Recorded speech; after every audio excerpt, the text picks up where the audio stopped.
Video में मैं Tom and Jerry की बात करूंगा।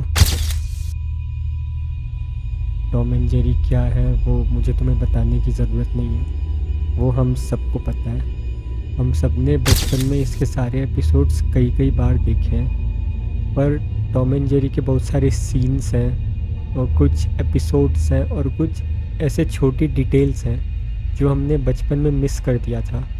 और अगर तुम अभी जाके देखोगे तो तुम्हें पता चलेगा ये सब काफ़ी डिस्टर्बिंग है। अब मैंने एक लिस्ट बनाई हुई है 6 चीज़ों की जो मुझे डिस्टर्बिंग लगा, वो मैं आज इस वीडियो में बताने वाला हूँ। जैसे जैसे वीडियो में तुम आगे जाओगे सब कुछ और भी ज़्यादा डिस्टर्बिंग हो जाएगा, तो वीडियो को एंड तक देखना।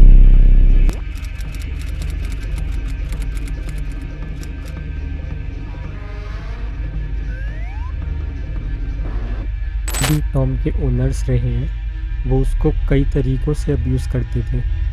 जैसे चाहे तुम्हारे बिल्ले ने कुछ भी कर दिया हो, उसको झाड़ू से मारने को तुम जस्टिफाई नहीं कर सकते, या गन से मारना तो अलग ही लेवल है। और इन सब चीज़ों को मज़ेदार तरीके से दिखाया जाता है जिसको देख के बच्चे बहुत हंसते हैं। वैसे ये चीज़ें हंसने के लिए ही होती हैं, पर कुछ टॉपिक्स हैं जो हंसने की चीज़ नहीं है, जैसे घर से निकाल देना। अब ऐसे मल्टीपल एपिसोड्स हैं जिसमें या तो टॉम को घर छोड़ना पड़ा है या फिर उसको घर से निकाल दिया जाता है। और ये सब तो भी देखने में ठीक लगता है, उतना बुरा नहीं लगता। पर टॉम का एक ओनर था जिसका नाम है क्लिंट क्लॉबर। उसने टॉम को बहुत ज़्यादा अब्यूज़ किया है, इस लेवल तक कि टॉम और जेरी के उस टाइम के क्रिएटर्स को फोर्स किया गया उसको सीरीज से हटाने के लिए। उसके अब्यूज़ की लिस्ट बहुत लंबी है, जैसे टॉम को फ्राइंग पैन से सर पे बार बार हिट करना, उसके हाथ को अपने पैर से दबाना, बहुत टाइट सीट बेल्ट में टॉम को दबाना, टॉम के सर को जला देना, बैडमिंटन रैकेट से मारना, कोल्ड ड्रिंक की बोतल को हिला के टॉम को ज़बरदस्ती पिला देना, एक रस्सी लेके टॉम को चेयर से बांधना, और इतना कुछ मैं बस एक एपिसोड का बता रहा हूँ। उसको टोटल 3 एपिसोड्स तक रखा था उन्होंने। If I hear one more sound, I'm gonna skin you alive! Pound you to pieces! That's what I'll do! Pound you to pieces! Like this! Tom एक बिल्ला है और स्पाइक एक कुत्ता है, तो ये ऑब्वियस है दोनों में नहीं बनेगी। पर स्पाइक टॉम को चेज़ नहीं करता था जैसे नॉर्मली कुत्ते बिल्लियों को करते हैं। वो टॉम को धमकियाँ देता था, उसको मारता था, उसको ह्यूमिलिएट करता था। उसके कुछ एग्जांपल्स हैं, जैसे टॉम को वॉशिंग मशीन में डालना, टॉम को इंस्ट्रूमेंट बना के बजाना। एक लेवल तक ये सब नॉर्मल लगता है, पर अगर तुम किसी सीन के डिटेल में जाओगे तो तुम कुछ ऐसा डिस्कवर कर सकते हो जो कि बहुत डिस्टर्बिंग हो सकता है, जैसे कि टॉर्चर। एक एपिसोड के लास्ट में हमें दिखाते हैं टॉम और स्पाइक के बीच में लड़ाई, जो कि डस्ट से कवर कर दी जाती है। ये एक नॉर्मल प्रैक्टिस है जो सारे कार्टून्स करते हैं वॉयलेंस को सेंसर करने के लिए। अब इसके बाद हमें दिखाते हैं एक स्किनलेस टॉम, और फिर दिखाते हैं स्पाइक और उसके बच्चे को जो कि उसके पर पे बैठे हैं। ये जो पर्टिकुलर चीज़ है जो स्किनिंग, इसको बोलते हैं फ्लेयरिंग। ये एक मेथड है टॉर्चर और एग्जीक्यूशन का। इसे एंशिएंट टाइम में प्रैक्टिस करते थे, जिसमें इंसान को टॉर्चर या एग्जीक्यूट करने के लिए उसे सर या पैर किसी एक साइड से स्किन और फ्लैश को बोन से अलग कर दिया जाता था। ये सब तब होता था जब वो ज़िंदा होता था, तो इस प्रोसेस में जो पेन है वो कोई इमेजिन भी नहीं कर सकता। अब मैंने इतने डिटेल में इसलिए बताया ताकि तुम्हें पता चले कि टॉम एंड जेरी के एक एक सीन को बहुत डिटेल के साथ बनाया है। अगर तुम एक एक सीन को एनालाइज करोगे तो बहुत कुछ पता चलेगा। Oh, so you didn't see the steamroller coming, huh? Go ahead.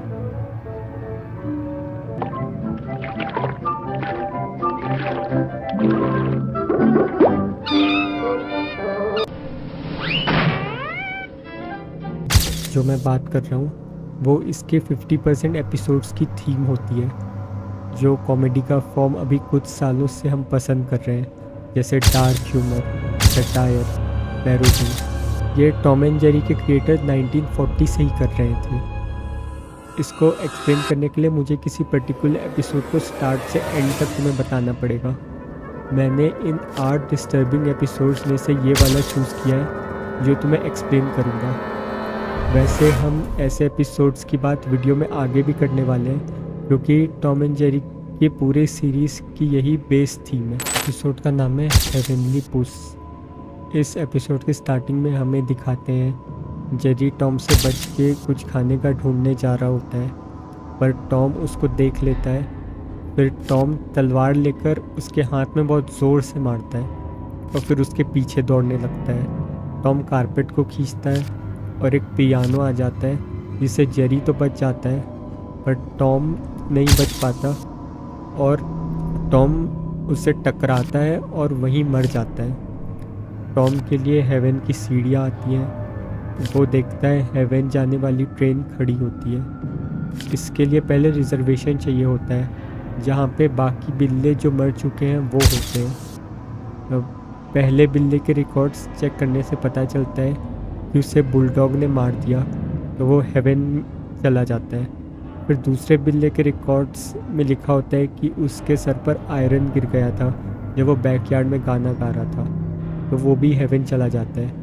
तीसरे बिल्ले के रिकॉर्ड्स में लिखा होता है वो स्टीम रोलर के नीचे आके मर गया, वो भी चला जाता है हेवन। फिर 3 किटेंस आते हैं, लव, पफ और मफ। यहाँ पे एक डिटेलिंग है जो हमें समझनी होती है। वो तीनों एक बैग में बंद होते हैं जो कि पूरा गीला था। अब सोचने वाली बात यह है कि ऐसा कैसे हुआ।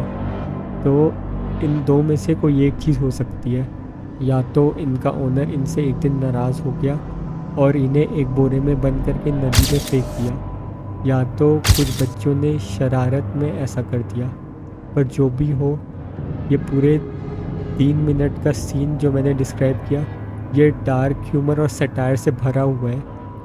अब आगे ये होता है कि वो टॉम से बोलता है कि तुम्हारी पूरी लाइफ एक चूहे को परेशान करने में गई है। इस रिकॉर्ड के साथ मैं तुम्हें हेवन जाने नहीं दे सकता। तुम्हारे पास 1 आवर का टाइम है, उस चूहे से सर्टिफिकेट ऑफ फॉरगिवनेस में साइन लेके आओ। पूरे एपिसोड में टॉम यही ट्राई करता है और फाइनली जब वो जेरी को मना लेता है साइन करने से, तो उसका टाइम ख़त्म हो जाता है। वो पूरे एटर्निटी के लिए आग में जलने हेल चला जाता है।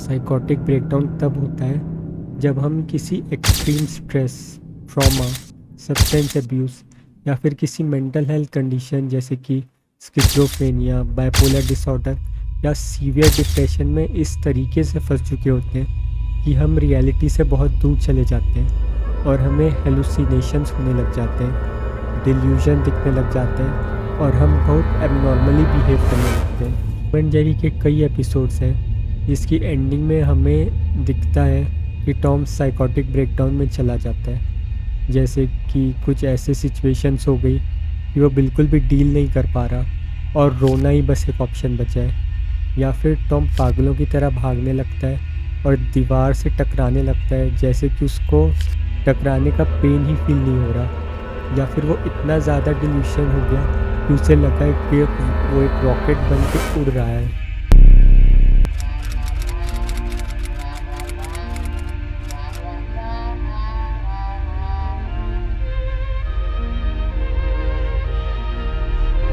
टॉम एंड जेरी के कुछ एपिसोड्स के एंडिंग में टॉम को एज अ स्लेव दिखाया गया है। ऐसा 1-2 बार नहीं, कम से कम 8 एपिसोड्स में ऐसा हुआ है और ये बहुत डिस्टर्बिंग है और इस चीज़ में एक अलग लेवल का सैडिज्म दिखता है। तुम इतने आराम से कैसे सो सकते हो जब तुम्हें पता है वो इंसान जो तुम्हें सुला रहा है वो ऑलरेडी इतने पेन और डिस्कम्फर्ट में है। फिर एक एपिसोड के एंडिंग में दिखाया गया जेरी और स्पाइक सो रहे हैं और टॉम जो कि पहले ही इंजर्ड है वो उन्हें हवा कर रहा है और वो दोनों उसको लात मार रहे हैं। फिर एक एपिसोड में स्पाइक और पाइक ने टॉम को अपना पालतू बिल्ला बना लिया है और वो उसको मारे जा रहा है। ऐसे ही एक एपिसोड में जेरी टॉम के ऊपर बैठा है और अपने स्पाइक वाले जूतों से टॉम को मार रहा है। एक एपिसोड के एंड में टॉम स्पाइक के लिए नया घर बना रहा है और स्पाइक उसको विप से मार रहा है जल्दी काम करवाने के लिए। और एक एपिसोड में टॉम की तबीयत पहले से ही ख़राब है और जेरी एक हैमर जैसा कुछ लेकर खड़ा है और टॉम को ज़बरदस्ती दूध पिला रहा है।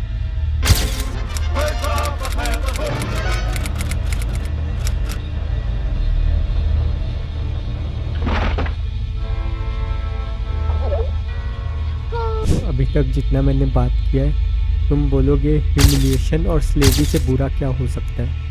तो टॉम और जेरी के कुछ एपिसोड्स में प्रोसिक्यूशन और डेथ फीचर किया। अब क्योंकि ये कार्टून है तो डेथ कभी ऑन स्क्रीन दिखाई नहीं, पर देखने वालों को आइडिया तो लग ही जाता है। मैं पहले थोड़ा पीसफुल और लाइट हार्टेड डेथ से स्टार्ट करूँगा और फिर डिस्टर्बिंग डेथ पे आऊँगा। एक एपिसोड के एंड में टॉम के ऊपर आयरन का कोई ऑब्जेक्ट आता है और टॉम अपनी ही ग्रेव खोद के उसमें चला जाता है। एक एपिसोड में जेरी को टॉम का एक लेटर मिलता है जिसमें लिखा होता है help it's freezing down there your old pal Tom, और टॉम को दिखाते हैं अनकॉन्शियस और बर्फ़ में जमा हुआ। एक एपिसोड में टॉम को दिखाया जाता है जेरी से बहुत बार हारने के बाद टॉम अपने फेथ को एक्सेप्ट कर लेता है और एक रोज़ लेके वहीं लेट जाता है और फ्यूनरल म्यूज़िक बजने लग जाता है जो सजेस्ट करता है उसकी डेथ। अब प्रोसिक्यूशन की बात करते हैं। एक टॉम एंड जेरी के एपिसोड में टॉम के पास टास्क रहता है कि डिनर टेबल को चूहों से प्रोटेक्ट करना है, पर टॉम फेल हो जाता है और उसको ग्लॉटनी मेथड के थ्रू प्रोसिक्यूशन फेस करना पड़ता है। अगर ये तुमको नहीं पता तो ऐसा एक डिवाइस होता है जिसमें मरने वाले के गले को रखते हैं और जब इसकी रस्सी को काटा जाता है तो मरने वाले का सर अलग हो जाता है बॉडी से। ये हमें ऑफ कैमरा दिखाया जाता है पर हमें आइडिया लग जाता है कि क्या हुआ है। अब ये सीन पर्सनली मेरे लिए बहुत डिस्टर्बिंग था क्योंकि मेरे को ये टॉम एंड जेरी का बेस्ट डायलॉग लगता था बचपन में।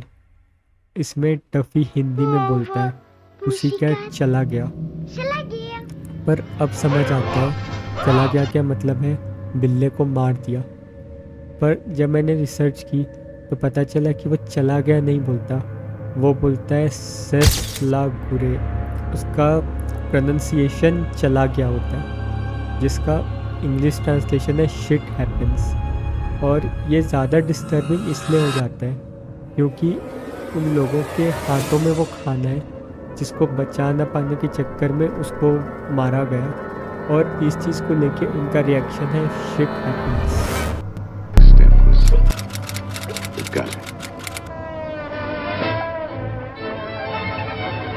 तुमने सही पढ़ा, टॉम एंड जेरी में वो भी डिस्कस हुआ है। इस कैटेगरी में 2 एपिसोड्स हैं जो क्वालिफाई होते हैं, ब्लू कैट ब्लूज़ और down hearted duckling.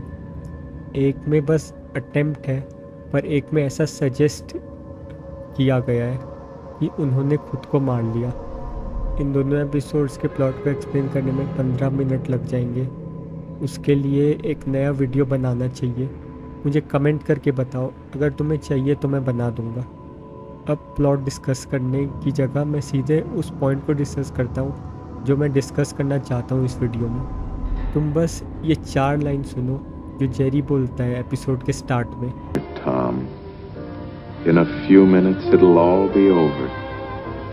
And for the first time since he met her, he'll be happy. सुन के मेरा दिमाग फट गया था। बेसिकली जेरी बोल रहा है कि मैं तुमको सुसाइड करने से नहीं रोकूंगा। सुसाइड कर लो, तुम्हारी सारी सफरिंग्स ख़त्म हो जाएंगी। सुसाइड करना बेटर है सफ़र करने से। अब तक मैंने जितनी भी चीज़ों की बात की वो एक तरफ और ये एपिसोड एक तरफ। अब कुछ लोग सोचेंगे कि ऐसा क्या ही बोल दिया, पर तुम सोचो कोई इंसान जिसकी लाइफ में कुछ भी अच्छा नहीं चल रहा, वो बहुत परेशान है, वो यूट्यूब पे अपने बचपन का कार्टून लगाता है टॉम एंड जेरी और फिर वो कार्टून उसको ये बोलता है, Poor Tom. In a few minutes, it'll all be over. And for the first time since he met her, he'll be happy. Poor, miserable, lovesick creature. I suppose people will say I should have helped him. I know. But it's better this way. वो cartoon जिसको देख के वो बड़ा हुआ है, वो अगर कहते तो इतना ही काफ़ी है उसको गलत कदम उठाने के लिए। फ्यूजन में मैं बस यही बोलना चाहूँगा कि बचपन में हमें ये सब फ़नी लगता था, पर अब बड़े होने के बाद अगर तुम टॉम एंड जेरी को रीवॉच करोगे तो तुम्हें पता चलेगा कि टॉम एंड जेरी फ़नी नहीं है, ये more of a life lesson है जो कि बहुत केसेस में मुश्किल है डाइजेस्ट करना। पर एक कार्टून को ऐसा नहीं होना चाहिए, एक कार्टून को सिंपल और स्ट्रेट फॉरवर्ड होना चाहिए, उसमें कोई हिडन मीनिंग नहीं होनी चाहिए। अगर ये सब मुझे एक नेटफ्लिक्स की सीरीज़ में देखने को मिलेगा तो मैं कंप्लेन नहीं करूँगा, पर मुझे एक कार्टून जिसको बच्चों के लिए बनाया गया है उसमें ये देखने को मिल रहा है। तो अगर तुमने वीडियो पूरी एंड तक देख ली तो लाइक कर ही देना, और अगर तुम्हें कंटेंट क्वालिटी लगा तो मैं ऐसे कम से कम 25 और वीडियो तो बना ही दूँगा, तो चैनल को सब्सक्राइब कर लो। तो मुझे बस यही बोलना था, अब अगले वीडियो में मिलते हैं, बाय।